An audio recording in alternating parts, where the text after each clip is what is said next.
The Bay Street Armory, steeped in history. Thanks for that story, Paul. Behind us here at the command post Militaria, you've got all these different hats from various military outfits. This cool hat here, I've always wanted to wear one of these. I've never worn one, so maybe you can crown me. This is a British bobby hat. Where's this from? This one is from Essex, and it's a little nicer because it's got the comb on top, which is actually a vent. So when the person is wearing it, you get a little bit of airflow through the hat, and it's hard as well, so that the person, if somebody decided to hit them, it wouldn't hurt their head. So here is one from the Essex County in England. My dad was a bobby in 1956 and did 38 years in the police. Yeah. And so when he first joined, he wore one of these, and with his height, he stood about 7 feet tall. In early Canadian police history, we did have bobby helmets. We had a style not quite the same as that, but very similar. Maybe the RCMP Stetson is more recognizable now. It's like made for my head. It's so comfortable. The only thing I'm missing is a billy club. Oh, we can provide you one. Yeah, let's have a look. Now, I called it a billy club, but obviously these are bobby helmets, but what was the actual name given for one of these? Well, there's several names. I mean, the one in England, they call them a truncheon that I remember. They could be called a nightstick sometimes. There's smaller ones that are called saps. So there's different names, but truncheon is, and a billy club, and I don't know why it's called billy. Like you said, it's a bobby for Robert Peel, so I don't know. Yeah, that is nice to see the crest and the emblem on there of Her Majesty.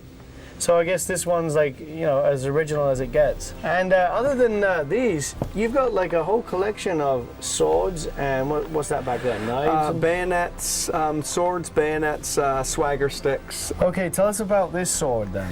Well, this one's quite special for a couple of reasons. First of all, its age. It's an 1831 pattern. It's a British general sword, so obviously a general is one of the highest ranks you can have in the military. It's got general insignia on the hilt.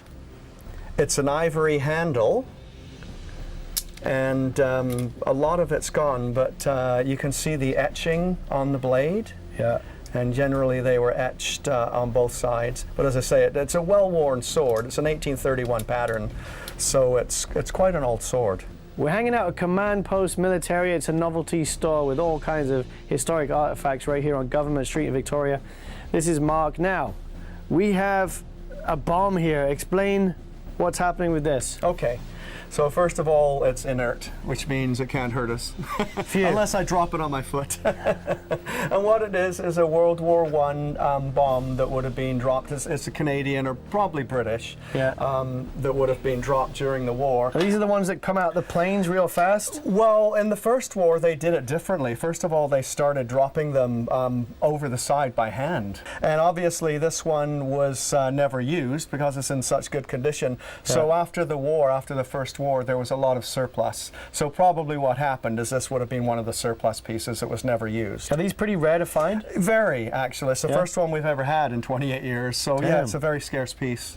Nice. Yeah. And you've got this jacket here. This is Air Force, right? Canadian? Yes, that's correct. It's a beautiful dress. It's a full dress uniform. And this is for a squadron leader. And the interesting thing about these is, one, it's got a beautiful early pattern bullion wing.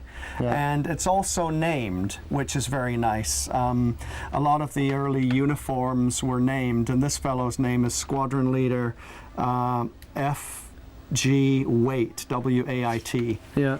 So that's a very, very attractive piece, and again, one that you don't see very often. Is it worth more with the name on it?